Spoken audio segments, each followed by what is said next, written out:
22ನೇ ತಾರೀಕು ನಡೆದ ವಾರ್ಷಿಕ ಸಭೆಯನ್ನು ಯಶಸ್ವಿಗೊಳಿಸಿದ ನಮ್ಮ ಎಲ್ಲ ಟೌನಿನ ಷೇರುದಾರರಿಗೂ ಹಾಗೂ ನಮ್ಮ ಬ್ಯಾಂಕಿನ ಸಿಬ್ಬಂದಿ ವರ್ಗದವರಿಗೂ ಎಲ್ಲರಿಗೂ ನಮ್ಮ ಆಡಳಿತ ಮಂಡಳಿಯ ಪರವಾಗಿ ವಂದನೆಗಳನ್ನು ಸಲ್ಲಿಸುತ್ತೇನೆ.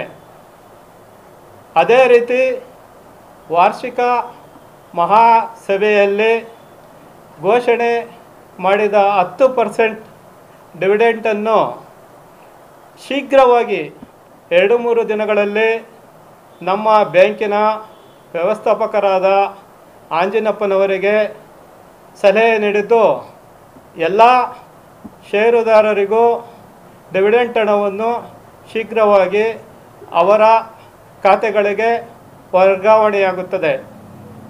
ಅದೇ ರೀತಿ ಪ್ರತಿಭಾ ಪುರಸ್ಕಾರವನ್ನು ಇದೇ ತಿಂಗಳು 30ನೇ ತಾರೀಕು ಒಳಗಡೆಗೆ ಎಲ್ಲರಿಗೂ ಇದರ ಮುಖಾಂತರ ಪತ್ರಿಕೆಗಳ ಮುಖಾಂತರ ನಾವು ಪ್ರಕಟಣೆ ಮಾಡಿದ್ದೀರಿ.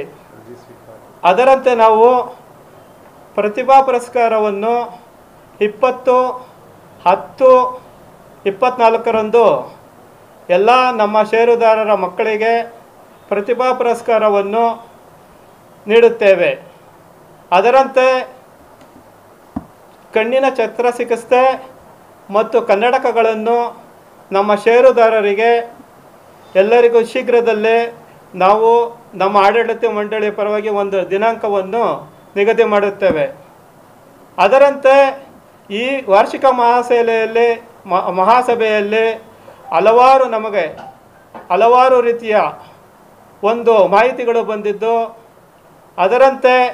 ಅದರಲ್ಲಿ ಹಲವಾರು ಷೇರುದಾರರು ನಮಗೆ ಸಲಹೆ ನೀಡಿದ್ದು, ಅದರಲ್ಲಿ ವಿಶೇಷವಾಗಿ ನಮ್ಮ ಷೇರುದಾರರು ಸಾಲ ಪಡೆದಿದ್ದು, ಆ ಸಾಲದಲ್ಲಿ ಸ್ವಲ್ಪ ಪ್ರಮಾಣದ ಒಂದು ಬಡ್ಡಿ ದರವನ್ನು ಕಡಿಮೆ ಮಾಡಬೇಕೆಂದು ಎಲ್ಲ ಸಲಹೆ ನೀಡಿದ್ದು, ಅದರಂತೆ ನಮ್ಮ ಆಡಳಿತ ಮಂಡಳಿ ಎಲ್ಲರೂ ಕೂತು ಚರ್ಚೆ ಮಾಡಿ ಒಂದು ನಿರ್ಧಾರವನ್ನು ನೀಡಿರುತ್ತೇವೆ ಎಂದೇಳಿ ಎಲ್ಲ ಷೇರುದಾರರಿಗೂ ಮತ್ತು ನಮ್ಮ ಆಡಳಿತ ಸಿಬ್ಬಂದಿ ವರ್ಗದವರಿಗೂ ಮತ್ತು ಎಲ್ಲರ ಪರವಾಗಿ ನಾನು ಕೃತಜ್ಞತೆಯನ್ನು ಸಲ್ಲಿಸುತ್ತೇನೆ. ನಮ್ಮ ಟೌನ್ ಕೋಆಪರೇಟಿವ್ ಬ್ಯಾಂಕ್ ಇದು 112 ವರ್ಷದ ಒಂದು ಇತಿಹಾಸವುಳ್ಳ ಬ್ಯಾಂಕ್ ಇದು. ಈ ಬ್ಯಾಂಕಿನಲ್ಲಿ ಇವತ್ತು ನಾವೆಲ್ಲ ಆಡಳಿತ ಮಂಡಳಿ ಸದಸ್ಯರು ನಮ್ಮ ಷೇರುದಾರರು ಒಂದು ಆಶೀರ್ವಾದದಿಂದ ನಾವು ಆಯ್ಕೆಯಾಗಿದ್ದೀವಿ. ನಮ್ಮೆಲ್ಲರೂ ಮೂಲ ಉದ್ದೇಶ ಇಷ್ಟೇ, ನಾವು ನಮ್ಮ ಕೈಲಾದಷ್ಟು ನಮ್ಮ ಷೇರುದಾರರಿಗೆ ಏನಾದರೂ ಅನುಕೂಲ ಮಾಡಬೇಕು, ಅವ್ರಿಗೆ ನಮ್ಮ ಕಡೆಯಿಂದ ಎಷ್ಟಾಗುತ್ತೋ ಅಷ್ಟು ನಾವು ಸೇವೆ ಸಲ್ಲಿಸಬೇಕು. ತಮಗೆಲ್ಲ ಗೊತ್ತಿರೋಂಗೆ ನಾವು ಮೊನ್ನೆ ಕೂಡ ಒಂದು ಘೋಷಣೆಯನ್ನು ಮಾಡಿದ್ವಿ, ಡೆತ್ ಫಂಡನ್ನು.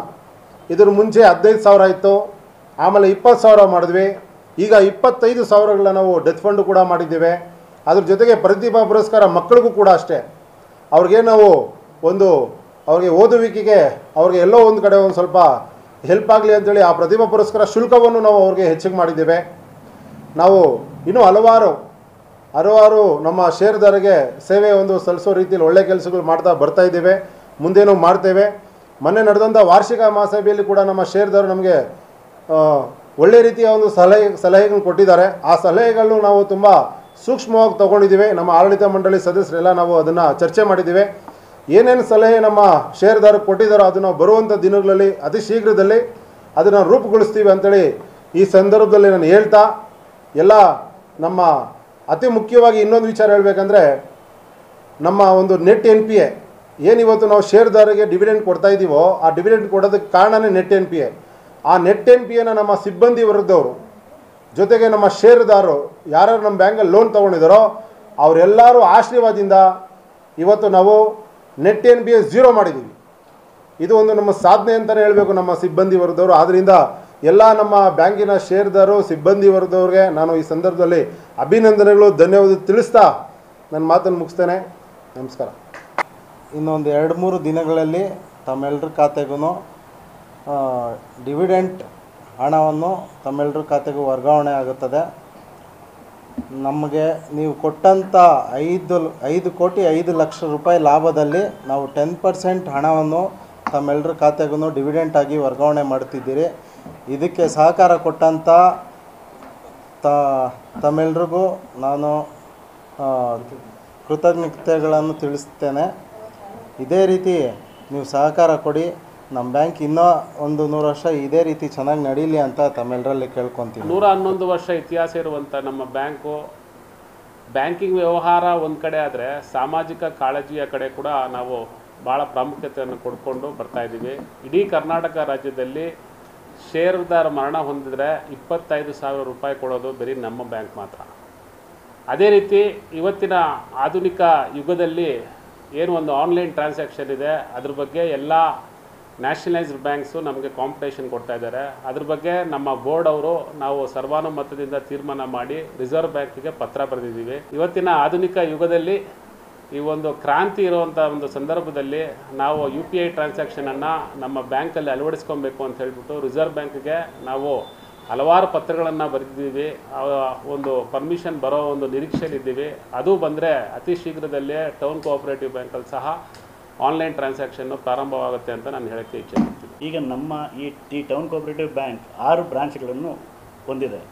ಈ ತದನಂತರ ಇದೇ ರೀತಿ ನಿವ್ವಳ ಲಾಭ ಈಗ 5 ಕೋಟಿ 5 ಲಕ್ಷ ಏನು ಬಂದಿದೆಯೋ ಇದೇ ರೀತಿ ನಮ್ಮಲ್ಲಿ NPA ಕಡಿಮೆ ಆಗ್ತಾ ಬಂದಿದ್ದು. ಈಗ ಡಿವಿಡೆಂಡ್ ಕೂಡ ಅನೌನ್ಸ್ ಮಾಡಿದ್ದಾರೆ ನಮ್ಮ ಅಧ್ಯಕ್ಷರಾದರು ಬಿ ನಾಗರಾಜ್ ಅವರು. ಇದೇ ರೀತಿ ನಮಗೆ ಹೆಚ್ಚಿನ ರೀತಿಯಲ್ಲಿ ಇದು ನಿವ್ವಳ ಲಾಭ ಪಡ್ಕೊಂಡು ಹೋಗ್ತಾ ಇದ್ದರೆ ನಾವು ಹಲವಾರು ಬ್ರಾಂಚ್ಗಳನ್ನು ಒಂದು ವಿಜಯಪುರ ಇರ್ಬೋದು, ಕೋಲಾರ ಇರ್ಬೋದು, ಇಲ್ಲ ಪಕ್ಕದಲ್ಲಾಗಿರ್ತಕ್ಕಂಥ ದೇವನಹಳ್ಳಿ ಇರ್ಬೋದು, ಇದೇ ರೀತಿ ಹಲವಾರು ಬ್ರಾಂಚ್ಗಳು ಓಪನ್ ಮಾಡೋ ಆಲೋಚನೆ ನಮ್ಮೆಲ್ಲ ನಿರ್ದೇಶಕರು ಆಡಳಿತ ಮಂಡಳಿ ಹಾಗೂ ನಮ್ಮ ಅಧ್ಯಕ್ಷರ ಸಹಯೋಗದಲ್ಲಿ ಚರ್ಚೆ ಮಾಡಿ ಮತ್ತಷ್ಟು ಬ್ಯಾಂಕಿನ ಏಳಿಗೆಗೆ ಎಲ್ಲ ಶ್ರಮಿಸ್ತೀವಿ ಅಂತ 2 ಮಾತೇಳಿ ಹೊಂದಿಸ್ತೀವಿ. ನಮ್ಮ ಆಡಳಿತ ಮಂಡಳಿಯ ಈಗೇನಿದೆ ಆಡಳಿತ ಮಂಡಳಿಯ ಕೊನೆ ಮಹಾಸಭೆಯನ್ನು ತಾವೆಲ್ಲ ಷೇರುದಾರರು ಮತ್ತು ಮುಖಂಡರು ಯಶಸ್ವಿಗೊಳಿಸಿದ್ದೀರಾ. ಅದೇ ರೀತಿ ಎಷ್ಟೋ ಸಲಹೆ ಸೂಚನೆಗಳನ್ನು ಕೊಟ್ಟಿದ್ದೀರಾ. ಅದ್ರ ಬಗ್ಗೆ ನಮ್ಮ ಅಧ್ಯಕ್ಷ ಹೇಳಿದರು. ಆ ಸಲಹೆ ಸೂಚನೆಗಳನ್ನು ನಿಮಗೆ ಅನುಕೂಲ ಆಗೋಂಥ ಎಲ್ಲ ಒಂದು ಕಾರ್ಯಕ್ರಮವನ್ನು ರೂಪಿಸ್ತೀವಿ. ಹಾಗೂ ನಿಮ್ಮ ಸಲಹೆ ಸೂಚನೆಗಳೇ ಈ ಬ್ಯಾಂಕ್ ಇಷ್ಟು ವರ್ಷ ನಡೆಯಲು ಮತ್ತು ಹಲವಾರು ಬ್ರಾಂಚ್ಗಳು ಇವಾಗ ಹೊಸಕೋಟೆಯಲ್ಲಿ ಆಗ್ಬೋದು, ಚಿಂತಾಮಣಿ, ಮಾಲೂರು, ಶೀಗೇಹಳ್ಳಿಯಲ್ಲೆಲ್ಲ ಏನು ಮಾಡಿದ್ದೀವೋ ಅದಕ್ಕೆಲ್ಲ ಕಾರಣ ಷೇರುದಾರರು ಸದಸ್ಯರೇ. ಯಾಕಂದರೆ ಒಂದು ಸಹಕಾರಿ ಬ್ಯಾಂಕ್ ಆಗಲಿ ಸೊಸೈಟಿಯಾಗಲಿ ಉಳಿಬೇಕಂದ್ರೆ ಷೇರುದಾರ ಇದ್ರೇ ಆ ಬ್ಯಾಂಕು ಆ ಸೊಸೈಟಿ ಉಳಿಯೋದು. ಮತ್ತು ಅದರಲ್ಲಿ ಸಾಲ ತೊಗೊಳೋದು, ಸಾಲ ಕಟ್ಟೋದು ಕಾಲಕ್ಕೂ ಮಾಡ್ತಾ ಇರೋದ್ರಿಂದ ಇವತ್ತು ನಮ್ಮ ಬ್ಯಾಂಕು ಸುಮಾರು 5 ಕೋಟಿಯಷ್ಟು ಲಾಭವನ್ನು ಗಳಿಸಿದೆ. ನಿಮ್ಮ ಮಾಧ್ಯಮ ಮುಖಾಂತರ ನಮ್ಮ ಷೇರುದಾರರಿಗೆ ಒಂದು ಸಿಹಿ ಸುದ್ದಿಯನ್ನು ನಮ್ಮ ಆಡಳಿತ ಮಂಡಳಿ ವತಿಯಿಂದ ನಾವು ಕೊಡ್ತಾ ಇದ್ದೀರಿ. ನಾವು IT ರಿಟರ್ನ್ ಇಲ್ಲದಿರ 10 ಲಕ್ಷವರೆಗೂ ಕೊಡ್ತಾ ಇದ್ರಿ. ಈಗ ನಮ್ಮ ಆಡಳಿತ ಮಂಡಳಿ ಎಲ್ಲ ಸಲಹೆ ಸೂಚನೆ ಹಾಗೂ ಒಂದು ಸಭೆ ಸೇರಿ ತೀರ್ಮಾನ ಮಾಡಿ 15 ಲಕ್ಷವರೆಗೂ IT ರಿಟರ್ನ್ ಇಲ್ಲದಿರ ಕೊಡೋಕ್ಕೆ ನಾವೊಂದು ಲೋನ್ ವ್ಯವಸ್ಥೆ ಮಾಡಿದ್ದೀರಿ. ಅದು ಈ ಅನುಕೂಲಗಳನ್ನು ನಮ್ಮ ಷೇರುದಾರರು ಉಪಯೋಗಿಸ್ಕೋಬೇಕಾಗಿ ಕೇಳಿಕೊಳ್ಳುತ್ತೇವೆ ಮಾಧ್ಯಮ ಮುಖಾಂತರ.